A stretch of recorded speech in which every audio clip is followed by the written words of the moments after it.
think a lot of people would think what I do is crude, but for me, it's not about that. It's about, having a good time while also letting other people have a good time. And in this area, I don't know that people like it, but I don't really care if they like it.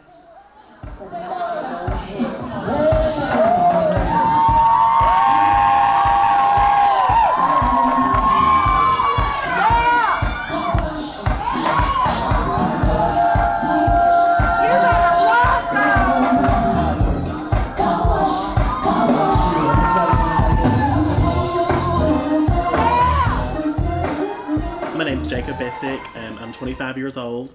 My drag persona is Shelita Buffet.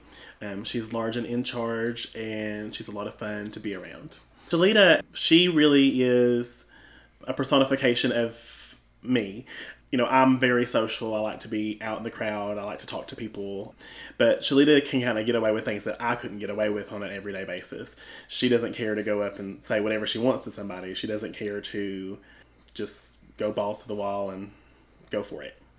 I like to do things that shock people. I like to do things that make people think, because they didn't come to see a choir sing. They came to see a drag show. They came to see something fun and camp and over the top, and that's what I want to try to give them. It's very empowering to be in drag because you get to be somebody else for the evening.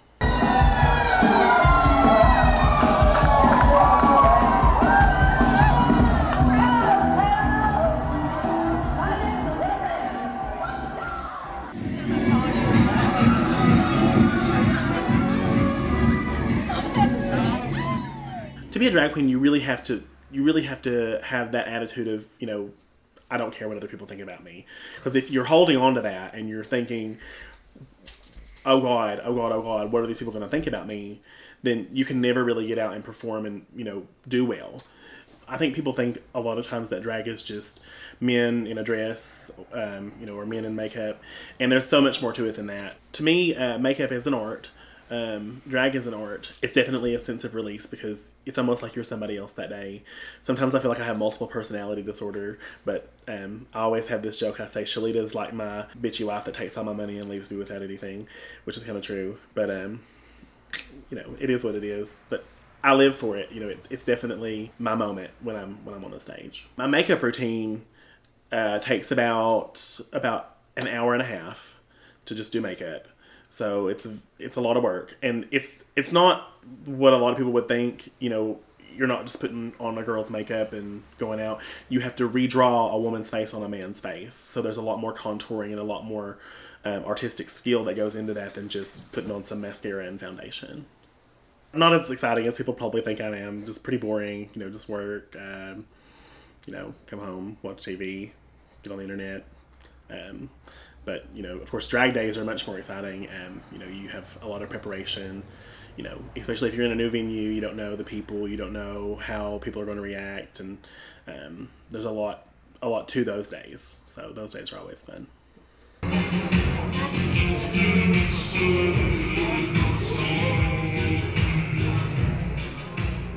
The audiences that I'm used to performing in front of are pretty much the same in the Southwest Virginia or Kentucky area. You have a mix of people. You always see people who you would identify automatically as being part of the gay community, but you also see people that are just there to have a good time, and they're not people you would immediately think of when you think, oh, we're going to a gay bar or we're going to see drag queens.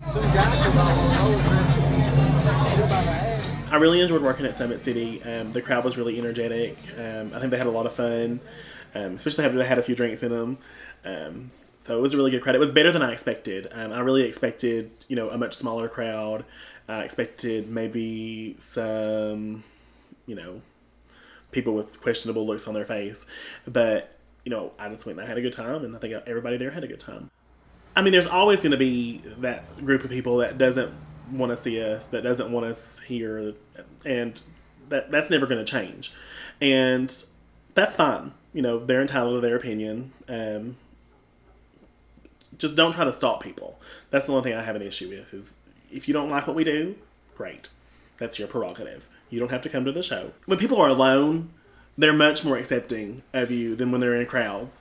So, if you have a group of people who typically identify themselves as anti-gay or something like that, if you talk to them on a one-on-one basis, they usually don't have a problem with you. It's really, they're afraid of peer pressure. They're afraid of what Joe Schmo thinks about them. So people really just need to take on the mentality that they need to not care what people think about them. I think people would definitely be surprised that drag is something that's becoming more and more popular. Overall, I mean, I think more and more people are going to be accepting of us because we're not doing anything bad. We're not doing anything wrong. We're not hurting anybody. If you're new and you're wanting to experience drag, or you want to express yourself in a different way, don't be afraid to do that. There's always going to be somebody that has something negative to say about it. So just do you. Just be yourself.